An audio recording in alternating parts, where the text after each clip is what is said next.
ಪ್ರೇಮದ ಸರಿಗಮ ಸ್ವರತಾಳದ ಕೊಳದಲ್ಲಿ ಹಾಡುತ್ತಾ ತಿಲಾಡುತ್ತಾ ಸ್ವರವೇರಿಸೋ ಮಳೆಯಲ್ಲಿ ಒಂದೂರಲ್ಲಿ ರಾಜ ರಾಣಿ 100 ಮಕ್ಕಳ ಹೆತ್ತ ಕಥೆಗೆ ದುಂಡು ಮುಖದ ರಾಜಕುಮಾರ ಕೋಟೆ ದಾಟಿಕೊಂಡ ಕಥೆಗೆ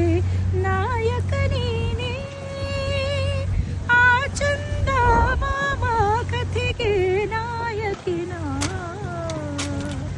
ನಧೀಂ ಧೀಂತನ ನಧೀಂ ಧೀಂತನ ಮಧುರ ಪ್ರೇಮದ ಮೊದಲ ತಲ್ಲಣ ಧನ್ಯಾಲಿಂಗನ ಮೊದಲ ಹೆಜ್ಜೆಗೆ